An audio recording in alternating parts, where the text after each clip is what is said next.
Financial markets in Europe are steady this morning, with the UK's FTSE 100 index currently up around about 12 points.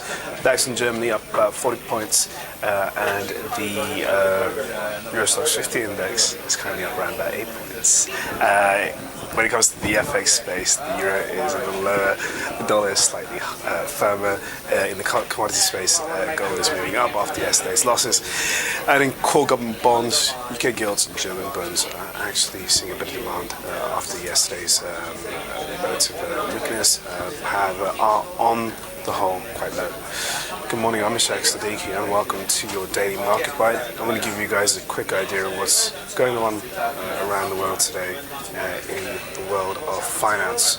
So, we had a pretty decent session in the US last night, a recovery out there after a 4-day losing streak on Wall Street, but a stabilization for the Asian market as well. So when he came in this morning and around desks, we knew that European stock futures were pointing higher, suggested a better session for Europe on the whole, and that's what we're seeing.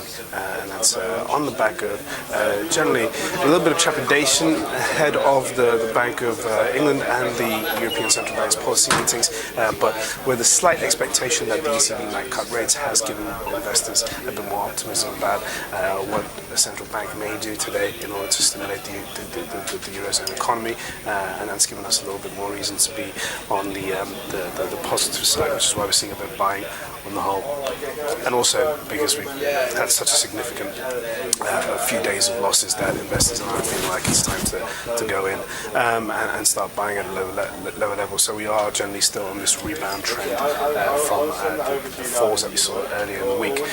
Now, when it comes to what we're looking for today, well, before I touch on that, let me recap yesterday quickly with the US session. We had ADP news out, which were actually okay, not too bad, around about the region of 174,000 jobs created by the US economy last month. ADP isn't really the most accurate indicator, but it is generally seen as a good precursor to the payrolls number, which is out tomorrow. Now, ADP was, the expectations were around about 230, which is way too ambitious given the fact that last month's, or the month of December's number, which came out last month, showed the US only created 74,000 jobs.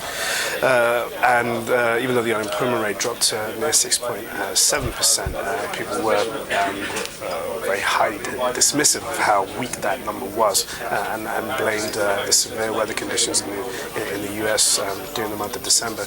Those weather conditions lasted till January and still continue with impacts on production and manufacturing, and also in the labour market as well. So on the whole, I think investors are generally starting to see the number somewhat distorted. And yesterday we had the ISM number from the US, which was the services data, which is actually much better than expected. So defied a lot of the course of weakness. ISM out earlier this week from the manufacturing side was very, very ugly, falling more than 10 points, and that geared us up for a weak services sector PMI out of the US. However, that wasn't the case. We actually had a pretty decent number, and that's enthused a lot of people in the market, which is why we were driving higher in Wall Street last night.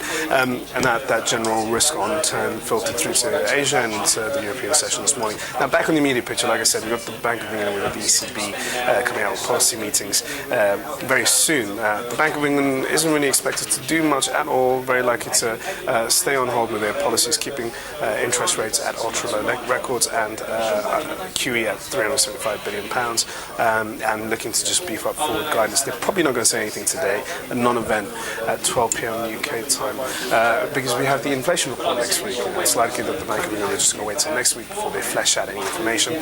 Very likely that they're going to put out more fresher thresholds and forward guidance next week, particularly in regards to the unemployment rate, which is now around about 6.1%, and is going to fall to about 6.1%, 7.1%, and is likely going to fall to around about 7% for this month's figure. So the Bank of England really have to now quell a lot of the market's concerns about monetary policy, and also maybe give a little bit more indication as to when they're going to raise interest rates, which is a lot sooner than the market anticipated sometime during the summer of 2013, when we thought the Bank of England is probably going to wait till late 2016 before doing it. Now it looks like it's going to be early 2015, given the fact that the UK economy has performed very strongly over the past few quarters. And when it comes to the ECB, a bit more sticky for the ECB, not really that easy. They are now dealing with a number of things, deflation being one of the biggest, with inflation falling to 0.6%. At the same time, they need to figure out a way to put the right sort of policy tools if they will indeed act and stimulate the Eurozone economy, whether they look at cutting the referee rate again or negative deposit rates, even an LTR operation. It's a pretty difficult situation for the ECB. At the same time, on more of a positive note, we had better PMIs from the services and from the manufacturing industries in the Eurozone, with Germany continuing to drive the growth. So on the whole, tepid and meagre growth in the Eurozone is a positive to take away, even though the region is constantly under the threat of political instability, high unemployment, and severe austerity measures, which do leave it very vulnerable. So those are two pieces to watch out for. The ECB might cut rates, but very slim chances. Most likely they're going to wait till March before they do something.